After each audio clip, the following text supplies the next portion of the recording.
গলা নীল হয়। রচনায় নীলকণ্ঠের তুষার প্রবাহ। আমি চিৎকার করতে শিখিনি, আমার বিপ্লব শুরু হয় নিজের ভেতর নফসকে পরাজিত করে। যে বিষ তারা ছড়ে দেয় বিশ্বাসের দিকে, আমি তা গিলে নেই প্রার্থনার মতো। গলা নীল হয় কিন্তু মাথা নত হয় না। রক্তের আগুন জ্বলে ওঠে, আমি সিজদায় যাই, কারণ জানি সবচেয়ে বড় যুদ্ধ মানুষের নিজের সাথেই। এই শহরে সবাই বিপ্লব চায়, কিন্তু কেউ ত্যাগ চায় না। আমি তাই তুষার বেছে নেই, রাগকে ঠান্ডা করে অটল থাকার জন্য।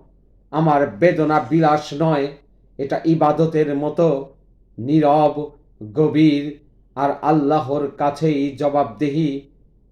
যেদিন অন্যায় ক্লান্ত হবে, যেদিন দেখবে চিৎকার নয়, এই নীরব তুষার প্রবাহই সবচেয়ে বড় বিদ্রোহ ছিল। আমি নাম লিখি না আগুনে, আমি নাম রেখে যাই ধৈর্যে, কারণ সত্য কখনো দৌড়ায় না, সে ধীরে হেঁটে ইতিহাসে পৌঁছায়। নীলকণ্ঠের প্রবাহ। এই শহরে মিছিল থামে মুখোশ, স্লোগান মানে ভাড়া করা বিবেক। ক্ষমতা বদলায় কিন্তু শিকল বদলায় না। যারা মঞ্চে দাঁড়িয়ে স্বাধীনতার কথা বলে, তাদের পকেটে জনগণের নীরবতা। আমি সেই নীরবতা গিলে নেই। গলা নীল হয় কিন্তু সত্য থামে না। ভোট আসে উৎসব হয়ে, ফিরে যায় লাশের হিসাব রেখে। আমি ব্যালট বাক্সে নয়, ইতিহাসের পাতায় নিজের অবস্থান লিখি। এই দেশে অন্যায়ের রং বদলায় শুধু, গন্ধ একই থাকে। আমি তাই আগুনে নাম লিখি না, তুষারে লিখি, যাতে মুছে ফেলতে সময় লাগে। তারা বলে চুপ থাকো, পরিস্থিতি বোঝো। আমি বলি চুপ থাকাই সবচেয়ে বড় অপরাধ।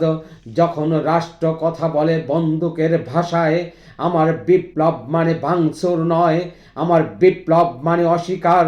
মিথ্যাকে মানি না, অন্যায়কে বৈধ বলি না। যেদিন শাসকের কণ্ঠে শুকিয়ে যাবে, যেদিন শোনা যাবে এই নীরব স্রোত, ধীরে, ঠান্ডা কিন্তু অবিরাম।